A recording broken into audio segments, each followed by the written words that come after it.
Hey there everyone. This week in the podcast I was talking with Shawn from the Folkway Lodge about bushcraft skills that are important for preppers, and we talked about some char cloth, and I realized that I didn't have a char cloth video. I know there's 100 of them out there, but I figured I'd make one.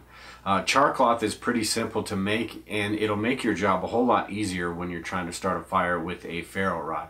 What char cloth is that you'll need 100% cotton material. Jeans even work, or any sort of cotton. An Altoids tin is the most popular way to do it, with a little hole poked in the top. And then you just kind of cook that. You cook the gases out of that, but you make it, you put it in the tin so it doesn't get any air and it doesn't ignite. So it burns almost to the point of ignition, but it won't actually ignite. That way when you put a spark on it, it's going to ignite really quick.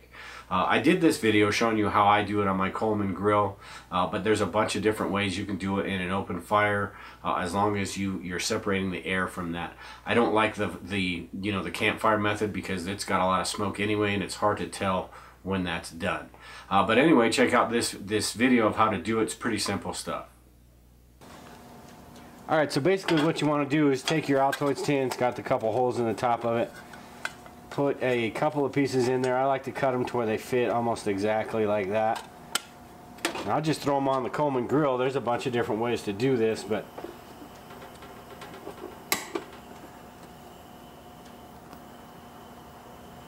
this is the way that gets the most even burn, I suppose.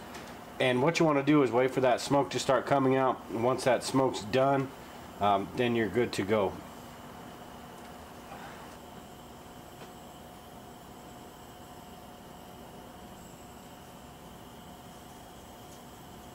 Alright, so this is just about done. Once there's a little bit of smoke coming out, but that could be from the paint on the tin. But as soon as there's no more smoke coming out of those holes, you're good to go. Like I said, you don't want to overdo it because it's going to get all powdery. Then you just turn off the flame and let it sit there. You don't want to grab it while it's hot. Just let it sit there, and then we'll come out and get it in a second. Alright, so after you've waited a few minutes, you can open that sucker up. And you can see it's pretty well charred right there. And what I'll do is I'll show you the difference between that char cloth material and this material. And if you see, that's not going to take much of a spark. But you go over to this char cloth material, and you can see it's already lit right there.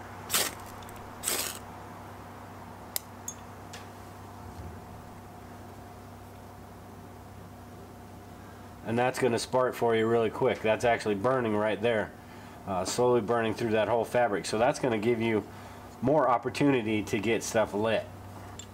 And you can also see down here where it didn't quite get all the stuff. I could have left that on there just a little bit longer, but that still works pretty good. Alright, well that's it. Like I said, this stuff will make your job a whole lot easier if you just kind of understand the basics of how to do this. Watch a few different videos too and get different ideas about it.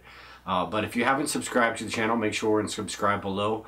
That podcast will be out on Thursday. This is episode 184.